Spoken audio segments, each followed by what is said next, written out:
Olá! Uma lei de 1979 regula o parcelamento do solo, que estabelece as normas para a ocupação urbana e o aproveitamento das áreas das cidades.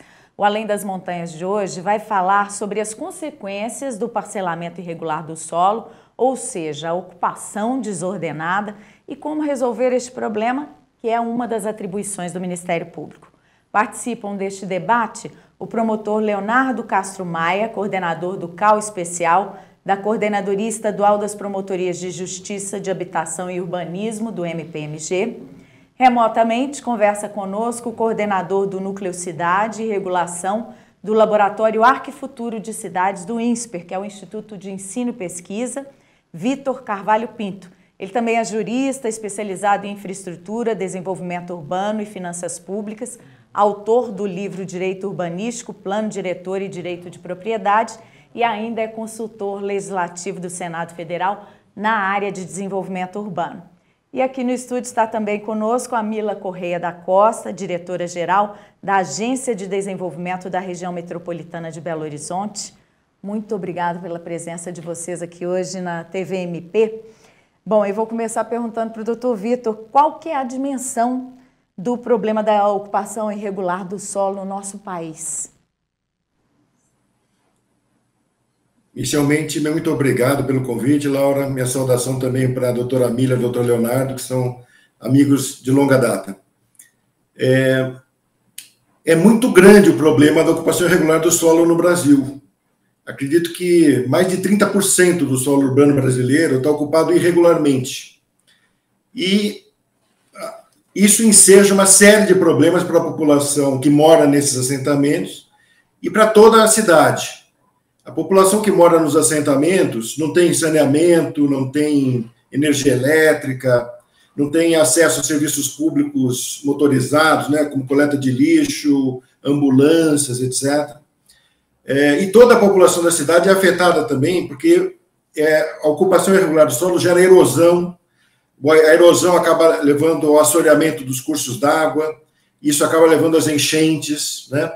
E grande parte dos assentamentos também está em área de risco. Ou seja, são áreas que mais cedo ou mais tarde podem desmoronar e levar à morte de muitas pessoas. Então é um problema bastante sério. Isso é geral em todo o país, em todas as regiões, todos os estados, ou tem algum estado que controla melhor essa ocupação? É bastante disseminado, Laura, em todo o Brasil, mas a impressão que eu tenho é que o estado de Santa Catarina tem um cuidado um pouco mais rigoroso, né, para evitar esse tipo de assentamento. O que gerou essa ocupação irregular pelas nossas cidades, né? A lei veio muito tarde, né? Se preocupou com a ocupação do solo tardiamente no Brasil? A lei por si só não tem o condão de impedir os fatos, né? Quer dizer, primeiro que ela tem que ser implementada pelos municípios. Isso exigiria todo um cuidado de verificar como está sendo ocupado o solo e de combater a ocupação irregular, né? E muitos municípios não têm nem sequer um órgão para fazer isso. Fora isso, nós também temos uma política, às vezes equivocada, de entender que toda ocupação irregular tem direito, vamos dizer assim, de receber infraestrutura. Inclusive a ocupação irregular que está em áreas ambientalmente sensíveis ou em áreas de risco, o que é um grande equívoco, né? Então, às vezes, a gente acaba incentivando essa ocupação num esforço, né, muito louvável de melhorar a vida das pessoas, né? Mas, principalmente no começo do assentamento, quando ele ainda não está consolidado, eu considero um grande erro você levar infraestrutura para esses núcleos urbanos, né? Porque acaba consolidando e atraindo mais gente ainda. Mas tem vários outros fatores. Claro que a pobreza da população é um fator, mas eu mencionaria também muitos municípios têm planos diretores e leis de uso e ocupação do solo excessivamente restritivos, que não deixam o mercado construir dentro da lei, né? Então, a oferta de imóveis de moradia legal acaba ficando muito reduzida, o que aumenta o preço dos imóveis e é mais um fator também para que se fuja da legalidade. Doutor Leonardo, qual que é a situação de Minas nesse cenário, né? Quais são as especificidades da ocupação irregular aqui no nosso estado? Olá, saudando a Laura, professor Vitor, doutora Mila, os telespectadores do programa, né, Além das Montanhas.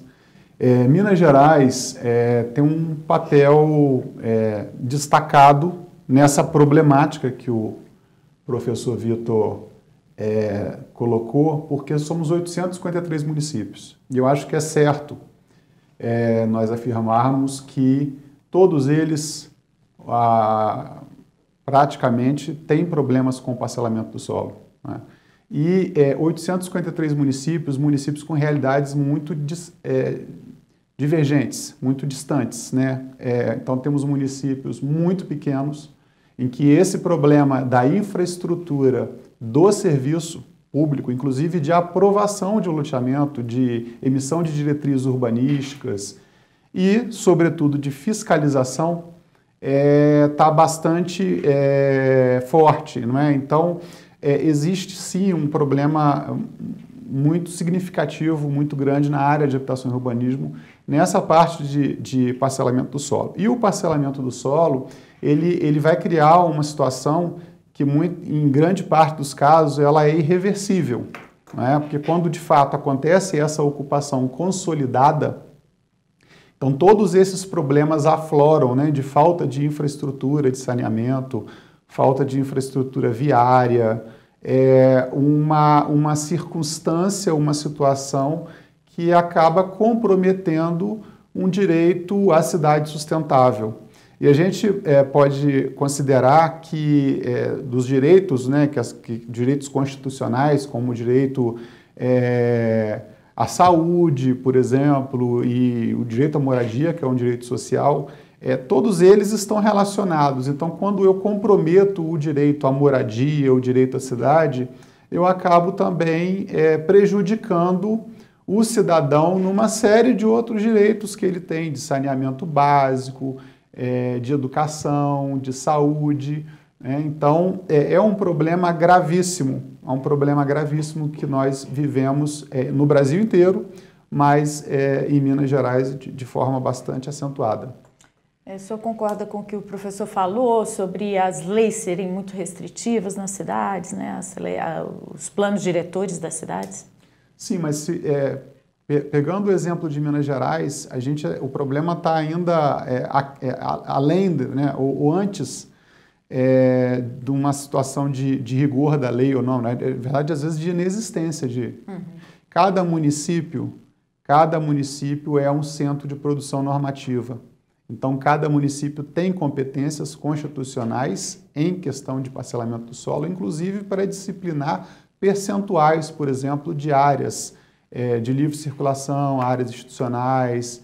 E em muitos municípios, essa estrutura, inclusive normativa, mas também administrativa, ela é inexistente, né? Então, é inexistente ou deficiente. Muitas cidades não têm plano diretor para determinar Sem dúvida, muitas cidades não têm plano ocupação. diretor, mas mesmo naquelas que o plano diretor não é obrigatório, há necessidade de haver parcelamento do solo, de haver disciplina, de haver tratamento, né, dessa circunstância.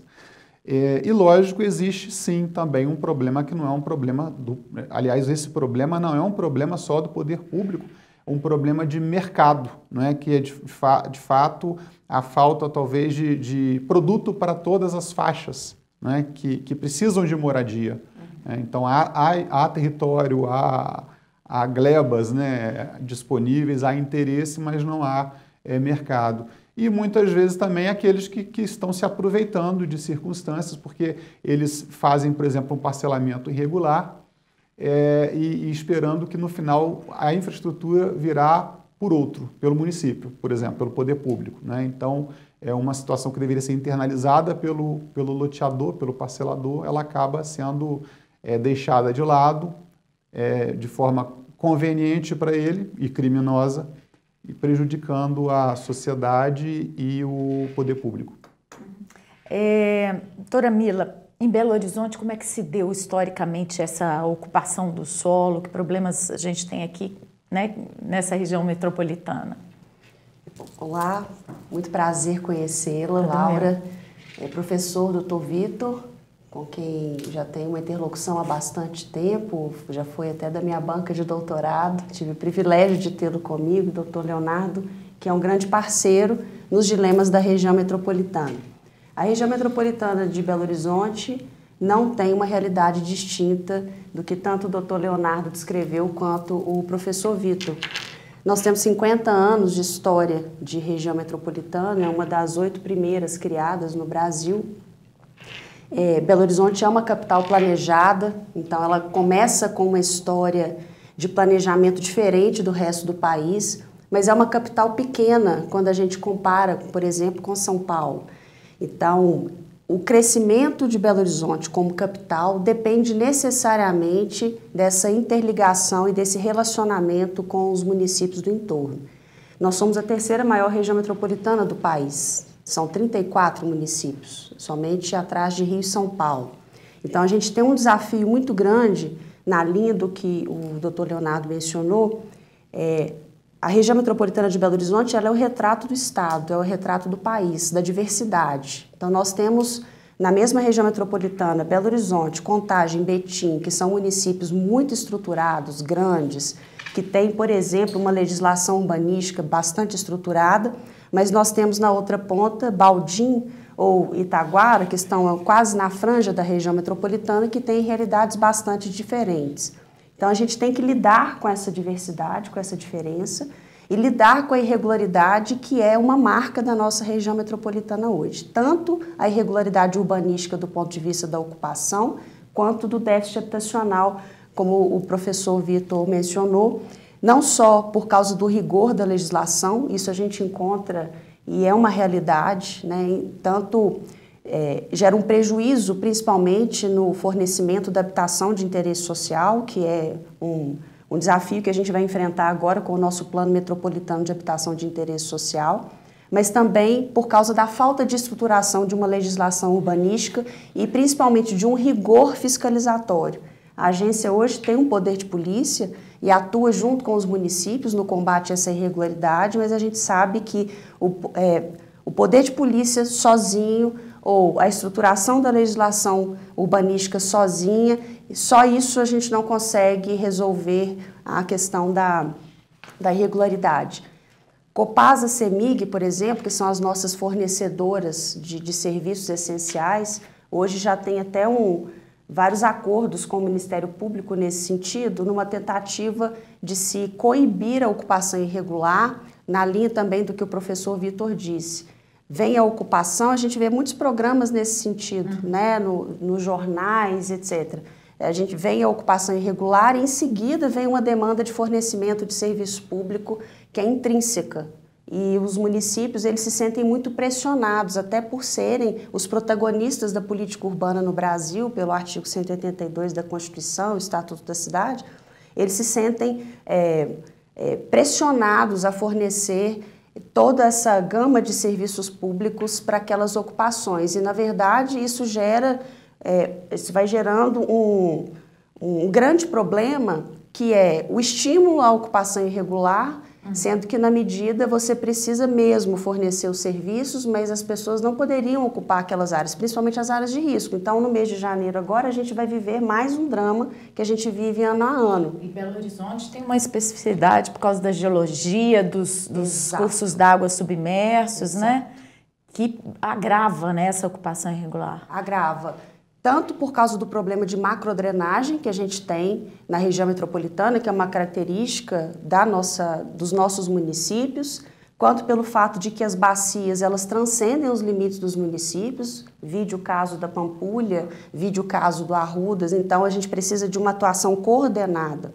E, para além disso, a ocupação das áreas de risco. Então, naturalmente, a simples ocupação das áreas de risco já vai trazer esse ônus anual que a gente enfrenta, tanto das mortes que acontecem, quanto da precariedade dos serviços nessas áreas que são ocupadas. Então, para além do poder de polícia, para além da legislação urbanística, a gente precisa também fazer um trabalho preventivo sério com as pessoas para que elas saibam o que é irregularidade, se um lote é regular ou não quando elas adquirem, e é um trabalho, inclusive, que a agência tem feito com o Ministério Público nesse sentido. Você citou o fato de Belo Horizonte ser uma capital planejada, né? Mas muito se critica esse planejamento, que ele não tenha pensado no crescimento da cidade, do trânsito, né? As vias hoje são muito estreitas para o trânsito que a gente tem, e esses rios submersos, né? Esses cursos d'água submersos que hoje vão contra a ideia de uma cidade ocupada em regiões assim, né? Com muito curso d'água. Isso complica também essa situação, né? Hoje a gente tem um problema de trânsito em Belo Horizonte que nos parece até insolúvel. Com certeza, porque hoje, quando a gente analisa, por exemplo, as grandes discussões que aconteceram na COP no Egito, que acabou na semana passada, tudo passa pela tentativa de construção de soluções pautadas na natureza. Como que a gente vai conciliar o crescimento, a demanda por uma cidade sustentável com soluções que são baseadas na natureza e que, ao mesmo tempo, tentam coibir esse tipo de problema. Mas, na verdade, e o professor Vitor talvez concorde comigo, Brasília também é uma cidade planejada, mas existe um limite do planejamento, do que é possível prever, né? Então, Belo Horizonte não foi diferente, acabou extrapolando em muito todas as possibilidades, perspectivas de planejamento. No próximo bloco, a gente vai falar sobre a eficácia ou não, né, dessa legislação de parcelamento do solo, no controle dessa ocupação irregular. E eu vou querer também saber de vocês sobre, né, doutora Mila, principalmente para falar sobre a ocupação aqui na região metropolitana, né, onde está concentrada a maior ocupação hoje, quais são os maiores problemas. A gente vai para o intervalo e volta rapidinho.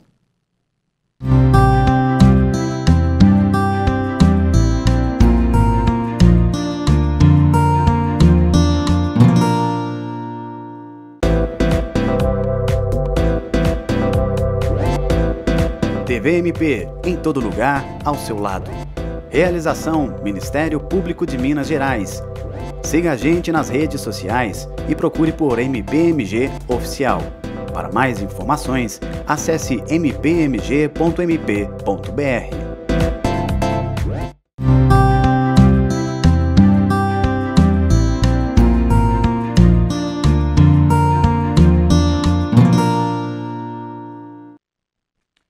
Estamos de volta ao nosso debate de hoje sobre parcelamento do solo, agora para falar sobre a eficácia da legislação.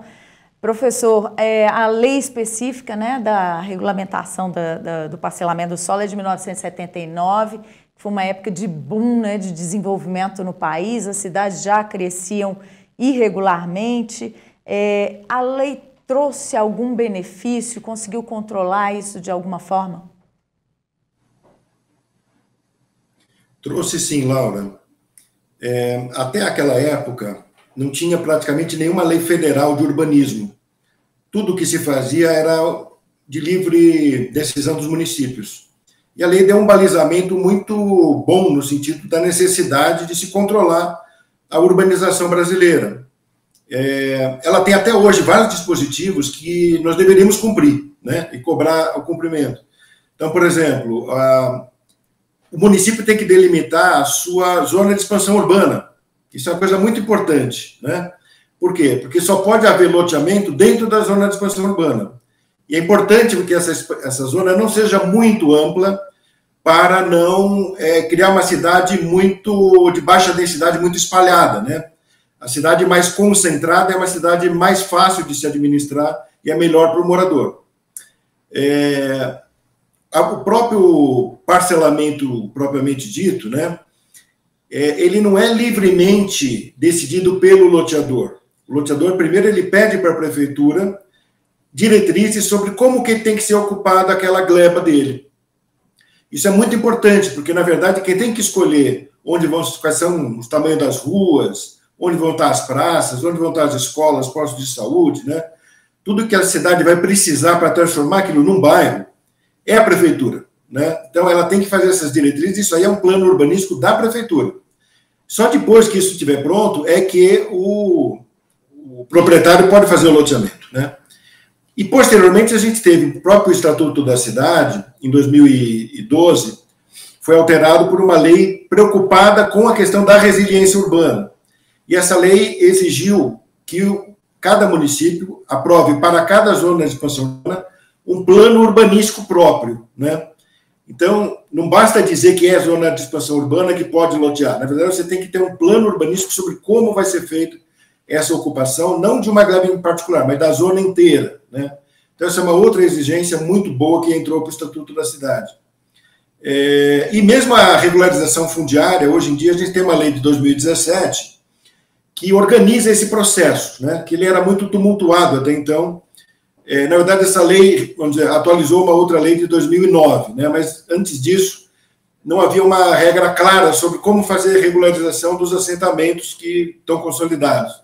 Então, hoje em dia, a gente tem uma legislação boa também, e é importante destacar que ela exige o projeto urbanístico, né?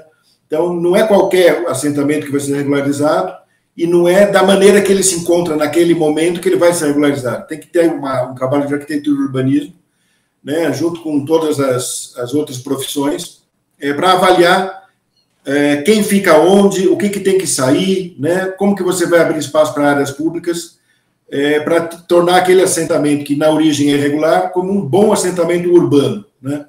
Então, eu diria que em conjunto essas três leis têm boas orientações para os municípios, né, e depende, de um lado, de assistência para os municípios pequenos saberem como implementar, né? E aí é importante o trabalho do Estado, né? E que Minas é muito pioneiro aí com a agência metropolitana, presidida pela doutora Mila, e também o controle pelo Ministério Público, né? Que tem que cobrar realmente o cumprimento dessas leis, que é também um trabalho muito bem feito pelo doutor Leonardo e pelo Ministério Público de Minas. Citou a regularização fundiária urbana e eu queria que o senhor falasse mais sobre os conceitos que ela traz, né? Porque quando a gente fala em ocupação do solo, a gente pensa logo em construção, né, asfaltamento, vias e prédios, e não é só isso, né, que o conceito estabelece, né, porque une questão de meio ambiente, preservação, né, a ordem urbanística, como habitação também, né, saneamento, tudo mais. Eu queria que o senhor falasse um pouco mais sobre isso. Na verdade, a regularização fundiária, né, até o nome não é tão bom assim, né, porque, vamos dizer, a regularização da propriedade do terreno é só um pedaço de um processo muito mais amplo de urbanização ou reurbanização do núcleo informal, né. E também, em geral, a boa regularização, ela está casada com um urbanismo social mais amplo do assentamento, né. Então, por exemplo, a política habitacional. Não existe esse preto no branco que ou regulariza do jeito que está ou remove todo mundo, né? Por isso que tem que ter o plano urbanístico. O plano urbanístico vai definir qual é a solução para cada assentamento. Não existe uma solução única, né? Pode até ter o assentamento que não pode realmente ser mantido, tem que ser totalmente retirado. Pode até ter o assentamento que pode ser regularizado do jeito que está, mas 90% dos casos vai ser uma combinação dessas duas coisas, com provisão habitacional, né? Então, as pessoas que não puderem ficar onde estão, precisa ter uma solução habitacional, de preferência, né, próxima de onde já é o assentamento, ou no próprio assentamento, né? E a gente tem um componente importante também para se entender, que é a verticalização, né? A verticalização gera espaço útil para as pessoas e para a cidade, sem ampliar o espaço ocupado na mancha urbana, né? Então, muitas vezes a regularização vai ter um componente habitacional que vai ser um conjunto habitacional de prédios com alguns andares, né, em que algumas pessoas vão morar nessa situação. E vem junto o plano urbanístico, que ele traz junto, né, toda essa preocupação social e ambiental, e até, eu diria, de resiliência e defesa civil, né? Quer dizer, qual que vai ser a solução para as áreas de instabilidade geológica, as áreas de risco, né? É possível ou não, vamos dizer, conter o risco, ou se não for possível conter o risco, então como é que vai se retirar as pessoas? Depois que as pessoas foram retiradas, o que vai ser feito com esse terreno, né, para ele não ser invadido de novo? Então, é toda uma preocupação interdisciplinar e intersetorial da prefeitura e dos órgãos públicos. Doutor Leonardo, essa questão, né, da preocupação macro, digamos assim, holística, né, com a ocupação do solo, pensando também na preservação do meio ambiente, quando é que ela surgiu aqui em Minas, como é que ela está sendo conduzida? Que é exatamente o que o senhor estava falando, né, do desenvolvimento sustentável, né, das cidades. Então, Laura, essas ocupações irregulares, lógico que ali existem ocupações irregulares porque elas estão destoando, por exemplo, da autorização que foi dada ambiental, né? Então, essa questão urbanística, mas ela não é urbanística apenas no estricto senso, né? No sentido estrito do termo, mas no sentido holístico mesmo, porque, inclusive, há uma combinação de atos de consentimento de polícia administrativa, digamos assim, a própria anuência, né, manifestação da Agência Metropolitana para a região metropolitana, que foi referida pela doutora Mila, e existem aqueles casos que são descobertos no momento em que já há alguma atividade, por exemplo, está havendo ali, tem um piquete, tem início de uma construção ou uma obra de terraplanagem, alguma coisa assim, que é aquele empreendimento que é clandestino, né? Então ele estava se dando de forma ali oculta, quer dizer, sem comunicação a ninguém, sem solicitar nenhuma autorização. Esses casos, todos eles têm todos esses aspectos negativos da irregularidade, né? Eu diria que a interdisciplinaridade, ela vai assim, ela é muito ampla, porque além da questão ambiental, da questão da cidade, da ordem urbanística, até o adquirente, por exemplo, o consumidor, ele é prejudicado, porque eventualmente ele está comprando uma coisa, ele está esperando que depois vai ter uma infraestrutura. E é muito comum que no Ministério Público o procedimento seja iniciado, por exemplo, quando um cidadão comparece e começa a dizer, olha, na minha casa não tem abastecimento de água. O ônibus não vira na esquina, ele não vira na rua, então as pessoas não conseguem chegar, ou não tem ponto, meu endereço não tem nome de rua, não tem número. Aí que vai se saber que aquela ocupação e aí, não é quando regular. É iniciada a diligência, é constatado. O curioso é que eu digo que quando a gente tem um crime no Ministério Público, homicídio, qualquer crime, às vezes, na maioria dos crimes, o criminoso, ele quer ocultar a prática criminosa, né? Então, por exemplo, no homicídio você tem ali a ocultação de cadáver também, que é uma outra infração. Mas o parcelamento do solo irregular, o crime, que tem um crime previsto na Lei 6766, nessa Lei de 79, no artigo 50 dela, existe uma figura, né? Várias, na verdade, figuras típicas de crime, e ele é um crime que deixa muito vestígio, né? Porque ele deixa muito rastro. E, no entanto, ainda são poucos os casos, eu diria que talvez até nosso dever de casa, mas eu acho que dos municípios, de todos que lidam com a fiscalização, de certa forma percebo que essas infrações ainda têm um certo aspecto, assim, na jurisprudência também, exótico. Elas não são tão frequentes quanto deveriam ser, mas tendem a ser cada vez mais frequentes, porque esses problemas, a população está morando nas cidades e ela sofre e ela grita, né? Ela reclama.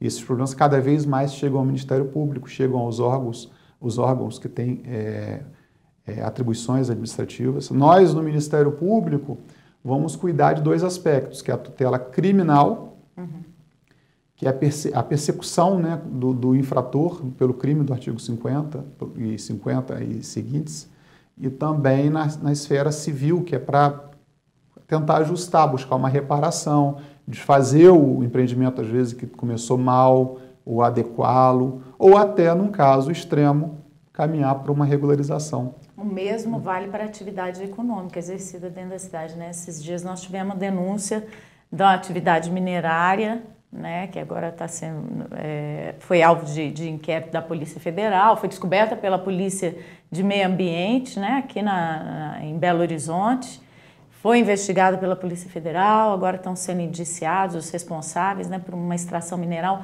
dentro de uma área de preservação, né? Do Taquaril. Então, isso vale também para a atividade econômica exercida aqui no nosso solo, né? A situação é muito semelhante, né? É uma situação, sobretudo nesse caso de clandestinidade, né? Quando o poder público chega ao local e ele constata aquela circunstância, aquela situação. E aí começa a desenvolver a atividade dele de persecução também administrativa, né, que tem a infração administrativa. Mas o triste, às vezes, é perceber, por exemplo, esse caso que foi colocado pelo professor Vitor, da cidade esparsa, né, da cidade espalhada, porque é muito comum, eu diria que uma das principais formas de parcelamento irregular da prática da infração é realizá-lo numa área rural. Não é? Então, a área rural ela não está preparada, ela não faz parte do planejamento municipal para a expansão da cidade. Muitas vezes fica no extremo do território do município. E se aquela situação se consolida, o município passa a ter que lidar com um ônus muito pesado. Ainda que o infrator faça as obras de saneamento, ainda que o infrator faça algum tipo de ressarcimento, de reparação, mas o problema ele vai, digamos, protrair no tempo, porque os serviços públicos, coleta de lixo, numa área distante, numa cidade espalhada, ele acaba ficando muito oneroso para o poder público e para o contribuinte, para todos nós, né, no final das contas. Uhum. Doutora Mila, a criação da Agência de Desenvolvimento, né, da região metropolitana de Belo Horizonte foi criada quando e qual que é a maior preocupação dela hoje? A agência, na verdade, ela é sucessora de uma linhagem de atores que cuidam do planejamento metropolitano aqui na região metropolitana de Belo Horizonte. Como eu mencionei, a nossa região metropolitana tem 50 anos, completa no próximo ano, 2023. Ela foi criada em 1973. E quem fez desempenhou primeiro esse papel de gestor metropolitano foi o Plambel. Depois do Plambel, com a extinção dele, veio a Fundação João Pinheiro, passou a assumir essa missão, depois CEDRU, CECIR e a agência que foi criada em 2009. Então, a agência em si, ela tem um pouco mais de uma década de existência fazendo esse trabalho de gestão das funções públicas de interesse comum, que são essas políticas públicas que o Estatuto da Metrópole define, que o município isoladamente ele não consegue exercer nem na elaboração, nem na execução da política pública em si, ele precisa de uma atuação integrada. Então, a agência veio sucedendo o Plambel, justamente fazendo esse papel de articulação e de gestão das funções públicas de interesse comum. O que a legislação hoje diz, e o Dr. Vitor tem várias publicações nesse sentido, realçando a diferença e o protagonismo de Minas Gerais em relação à legislação voltada para a gestão das regiões metropolitanas. A nossa Constituição, no artigo 44, a Constituição Mineira, vai estabelecer vários critérios para se criar regiões metropolitanas em Minas. Tanto que temos só duas, a de Belo Horizonte e a do Vale do Aço. Então, criar uma região metropolitana em Minas passa por critérios técnicos muito bem definidos. Além disso, a nossa legislação, o nosso legislador mineiro estabeleceu quais são as políticas públicas que ele entendeu que devem ser enquadradas como função pública de interesse comum. Vou citar algumas, são 12. Transporte, proteção ao meio ambiente, gestão de recursos hídricos. A nossa região metropolitana tem mananciais de abastecimento, por exemplo, da capital, que ficam em Mateus Leme, Joatuba, Mateus Leme, Serra Azul, Rio Manso. E uma ameaça Contagem. grande com a expansão imobiliária, com a mineração, né? Esse manancial. Exato. Então, gestão de recursos hídricos, justamente pela sensibilidade, é uma função pública de interesse comum, assim como o desenvolvimento econômico, o uso do solo. Então, a gente pode destacar da fala do Dr. Vitor e do Dr. Leonardo, como que a gestão do uso do solo ela é fundamental. Por isso que em regiões metropolitanas, na 6766, está estabelecido, o município emite a diretriz junto com a agência metropolitana, porque é necessário um olhar regionalizado, para além do limite do município, porque a gestão de Várzea das Flores, que é um manancial que fica em Contagem, ele é responsável pelo abastecimento de parte considerável do restante da região metropolitana. Então, e está sob ameaça de mineração também, né? Todo o território da região metropolitana, principalmente depois da ruptura da barragem de Brumadinho, em 2019, passou a ser um território que precisa ter uma gestão e um cuidado diferenciado, justamente porque o Paraupeba foi atingido, ele era e ele é um sistema de captação importante para nós na região metropolitana, Então, a gestão das barragens que a Secretaria de Meio Ambiente hoje do Governo do Estado faz, né? A gestão das barragens é importante porque a gente precisa fazer esse monitoramento. E foi nesse sentido que a agência, junto com o IGAM e a SEMAD, criou o Plano de Segurança Hídrica da região metropolitana, para a gente poder, ele está em execução, para a gente poder fazer um mapeamento e, ao mesmo tempo, um diagnóstico com ações de curto, médio e longo prazo para atacar os problemas voltados para essa função pública, por exemplo. Então, qual que é a grande preocupação da agência hoje? Cuidar dessas 12 funções públicas da forma mais coordenada e alinhada com os municípios possível. Vide o caso da pandemia. Como que a gente faz gestão de protocolo, gestão de um vírus que não respeita limite de município, assim como a água não respeita limite de município, considerando que a gente tem uma região metropolitana grande, densa e tão povoada como é a nossa. É o que a gente vai falar no próximo bloco. Depois do intervalo, a gente vai conversar sobre projetos, né, de soluções para a ocupação de solo, para o desenvolvimento das nossas cidades. Aguarde um pouquinho só.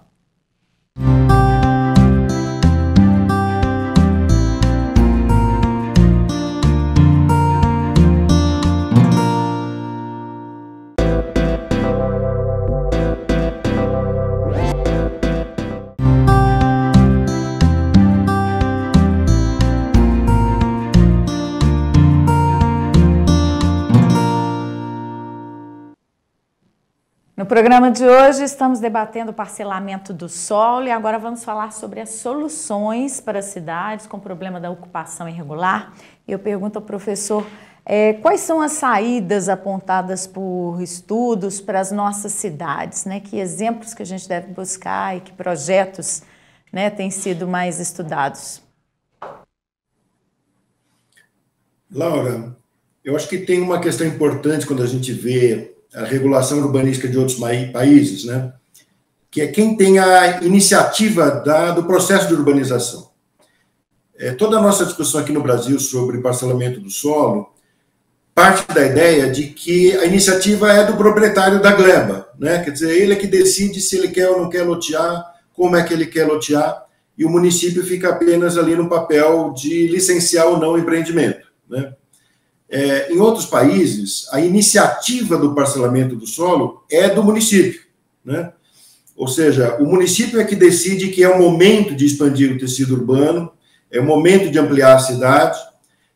Aí ele faz o plano urbanístico, né? Primeiro, no plano diretor, reserva aquela área como expansão urbana, depois tem um plano urbanístico de ampliação, e aí ele convoca os proprietários para parcelar o solo, né? Quer dizer, então ele, naturalmente, esse parcelamento é das glebas contíguas, né? É um parcelamento contínuo, não se vai urbanizar nada distante antes de urbanizar o que está perto. Então, tudo isso conduzido pelo município, né?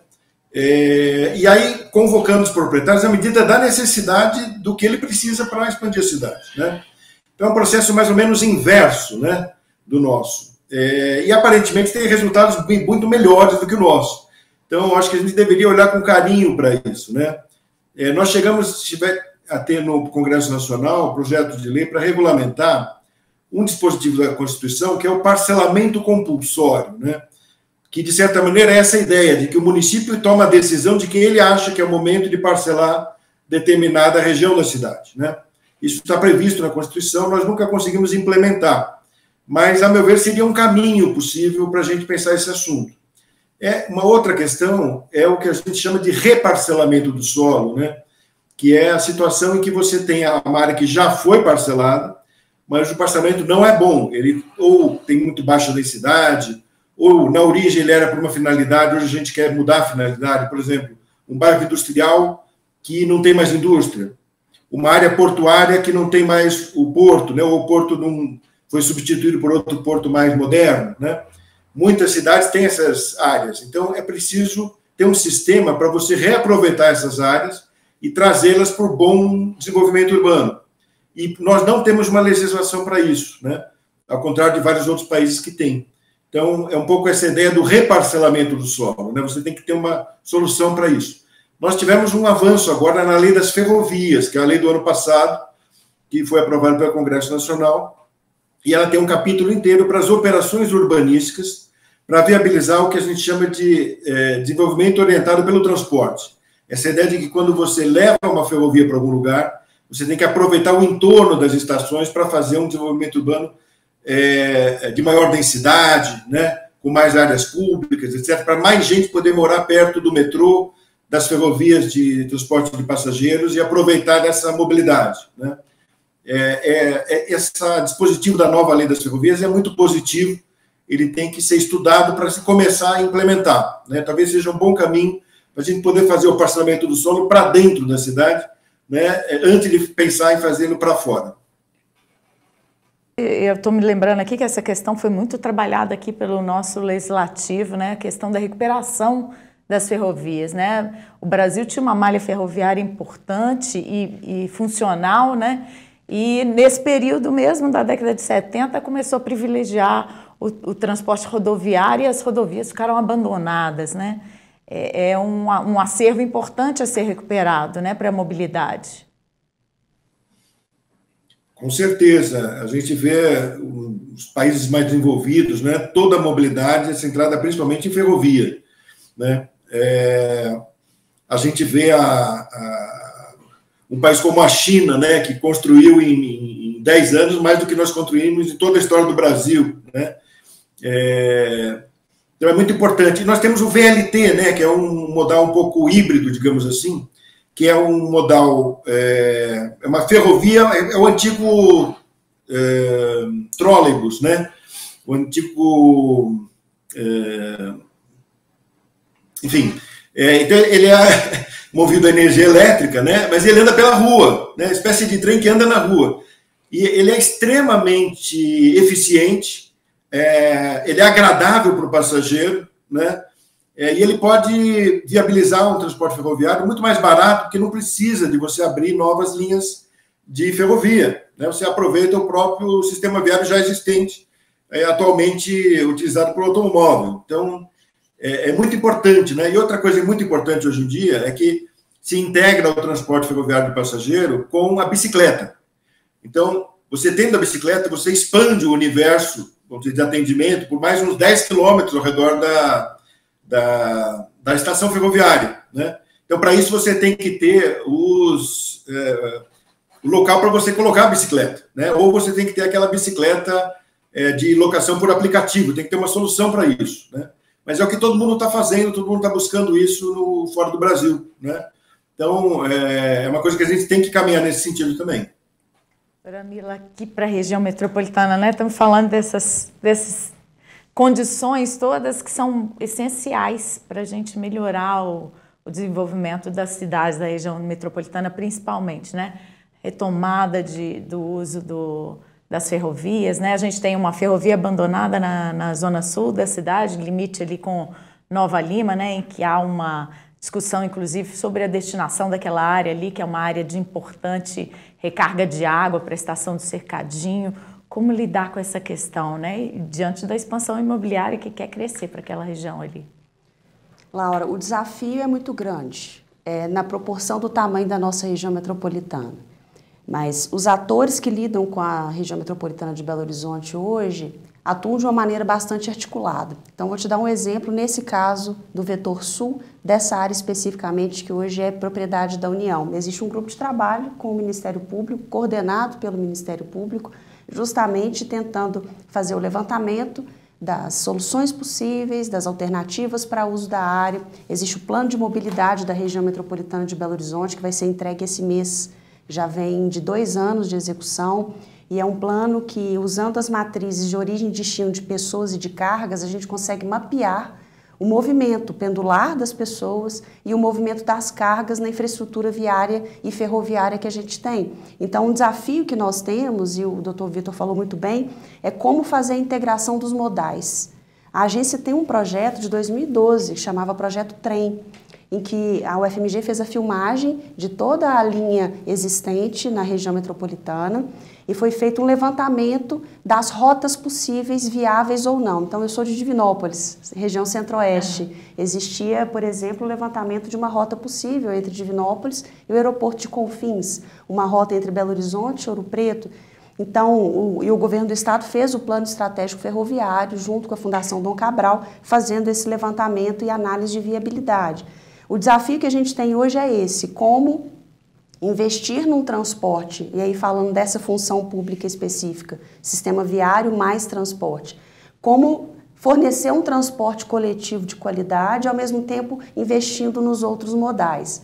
Na década de 70, aqui na nossa região metropolitana, nós tínhamos o transporte 100% integrado, porque naquele momento era um outro paradigma constitucional, os municípios não faziam gestão do transporte municipal, então você tinha um gestor, Metrobel, que fazia a gestão do transporte tanto dos municípios quanto metropolitano. Você tinha uma Câmara de Compensação Tarifária, que fazia as compensações do transporte deficitário com o transporte superavitário.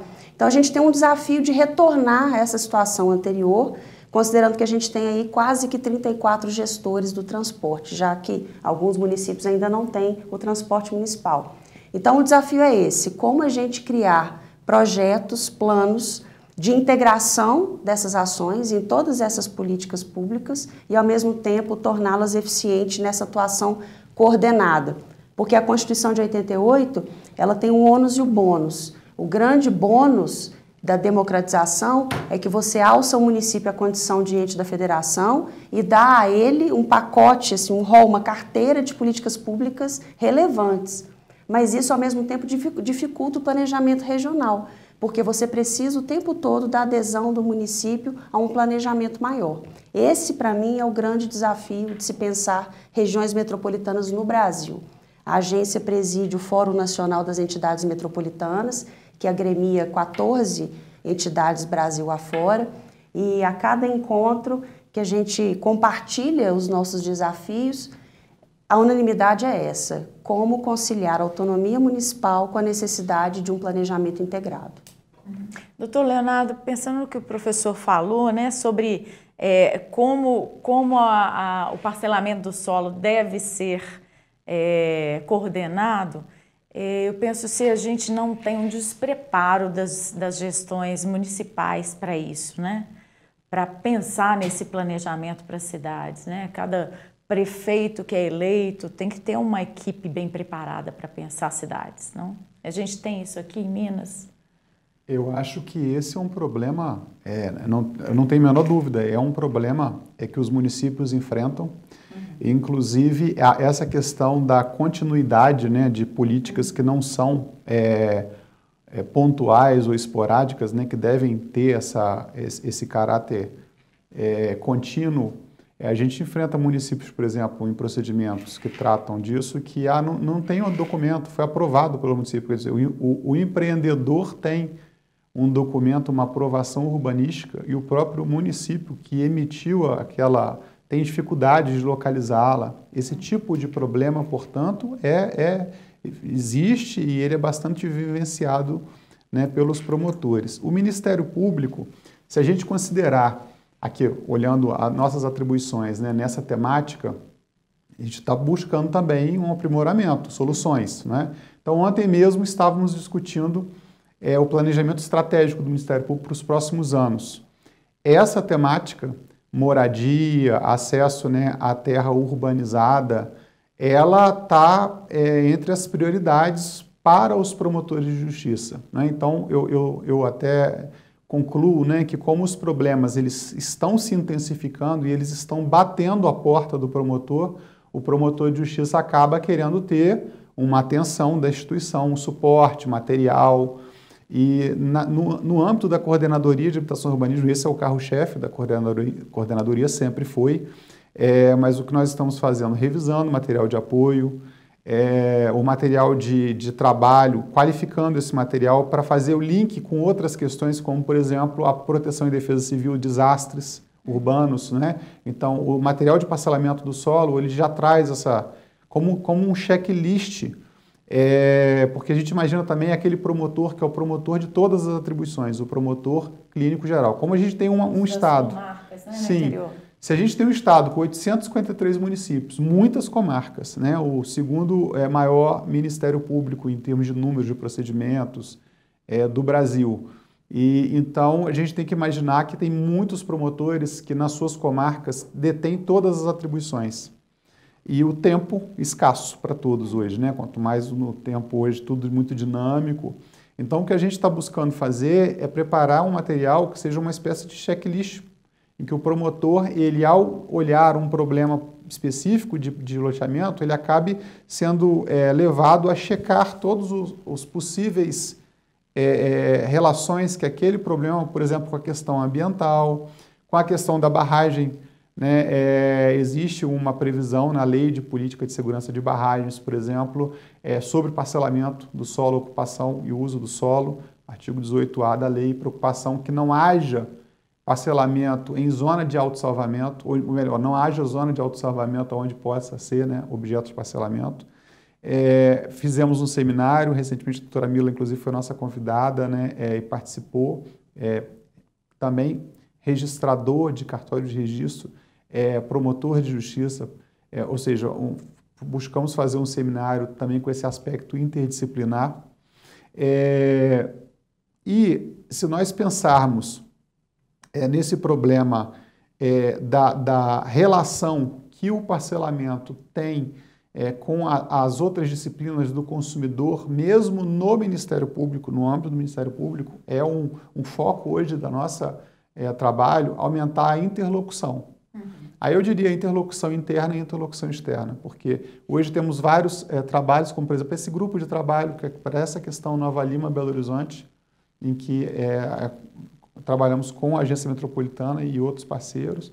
Então a gente quer cada vez mais trabalhar com a Agência Metropolitana, trocar informações e também dentro do MP, porque quando o problema chega, nós temos as atribuições, então temos os órgãos, tem o órgão do consumidor, tem o órgão das pessoas com deficiência. E, por exemplo, o problema do parcelamento também reflete na acessibilidade, na forma como a cidade é feita, para que essas pessoas tenham... Então, é preciso, de fato, conversar muito, né? Conversar também internamente com os outros órgãos do Ministério Público. Quais são os projetos que o Ministério Público tem apoiado ou dos quais tem participado nessa questão do parcelamento do solo? Tem algum projeto de desenvolvimento sustentável interessante? Olha, o Ministério Público, ele tem um projeto de atuação, né? Um plano de atuação, tem um plano que é anual de atuação. Então, como o assunto entra no planejamento estratégico, ele acaba merecendo um tratamento especial por todos os órgãos da administração do Ministério Público, sobretudo aqui no caso da Coordenadoria de Habitação e Urbanismo. Mas existem vários trabalhos em parceria, por exemplo, a doutora Mila citou um outro caso, que é o do reservatório, que alimenta a região metropolitana de Belo Horizonte. Então, ali, um problema negativo é a pressão do parcelamento irregular sobre o entorno do reservatório. Né? É um reservatório que é administrado pela Copasa. Então, a gente tem hoje desenvolvendo um trabalho em parceria com a Copasa, com os municípios, né, município de Contagem. Então, no sentido de intensificar a atenção, a fiscalização e a atuação. Que a ameaça é para o abastecimento de água, né, das populações, né? Para toda a região metropolitana. É uma questão difícil hoje de se gerenciar, de se fiscalizar, né? Porque eu acho que essa coisa da ocupação irregular do solo vem muito da falta de fiscalização, né? A gente tem um anel rodoviário com construções dentro da pista hoje, né? Então, como resolver isso? Cobrar essa atenção dos municípios? É uma das nossas missões, né? Uma das atividades. E eu diria, não tanto cobrar, eu acho que hoje o sentido mais é de buscar uma atuação colaborativa. Né?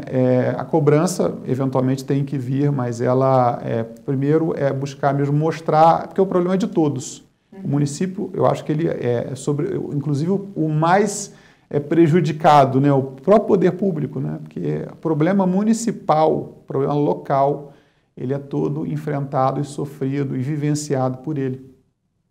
Essa parceria, então, tem contribuído bastante, né? Ok, muito obrigada pela participação de vocês, professor Vitor, muito obrigada pela sua presença aqui hoje no Além das Montanhas.